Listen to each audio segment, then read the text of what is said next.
Araw-araw ko na ngang inilalabas si mama dahil sa sobrang init ng panahon. Kahit mismo sa loob ng bahay namin, pati kahit nakatapat na rin yung electric fan sa kanya, ay sobrang naiinitan siya. Inaalala ko na baka mamaya sa sobrang init ay ma-heat stroke siya. At shoutout nga din pala dito kala madam na bumili sa akin ng siomai. Maraming salamat po sa inyo at sana ay palagi kayong bumili. Tuwing araw ng linggo ay wala kaming tinda dahil para makapag-recharge din at makapagpahinga. Tapos tuwing alas 5 ng hapon, araw-araw ay nilalabas ko si mama para mapreskuhan naman siya.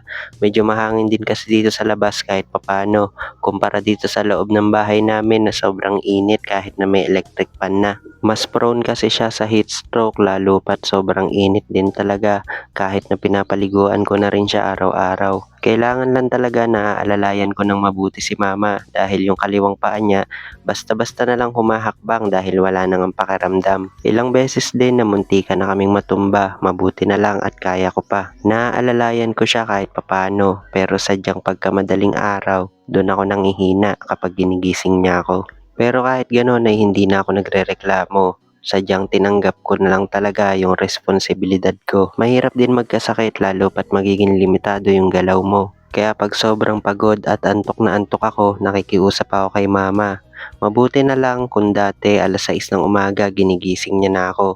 Pero ngayon alas 7. Pagkabigay ko sa kanya ng almusal ay maiidlip ulit ako sandali. Kasabay ng pag-aasikaso kay mama ay ang paggagawa ko ng mga gawaing bahay. Kagaya na lang nitong paglalaba. Maswerte pa rin ako sa totoo lang kahit na nahihirapan dahil hindi ako pinababayaan ni Lord.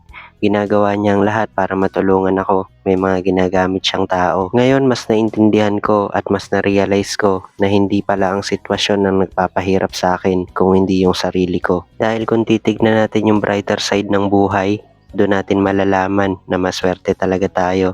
Lalo't meron tayong bahay na tinutulugan, mayroong bubong na masisilungan at hindi nauulanan at mayroong nakakain na 3 beses sa isang araw. Marami sa mga kababayan natin ang hindi nakakaranas ng ganun. Marami ang natutulog pa rin sa kalsada hanggang sa ngayon. Marami ang hindi alam kung may bawat bukas pang dadaan. Kaya lagi ko pa rin pinagpapasalamat ang bawat paggising ko sa umaga dahil ako ay may hininga pa. Hindi naman kasi solusyon na tatapusin natin yung sariling buhay para lang makatakas sa problema. Sa ilang beses na naisip ko yung gawin, doon ako mas tumatag dahil binibigyan tayo ni Lord ng problema hindi para pahirapan, kung hindi para subukan. Pinatatatag niya ng gusto yung ating kalooban para pag dumating yung araw na kaya na natin, doon niya na tayo bibigyan ng maraming blessing. At sa bawat araw na dadaan, huwag tayong mapagod lumaban ng patas sa buhay. Huwag tayong magpapaapekto sa sinasabi ng iba. Basta't wala tayong ginagawang masama.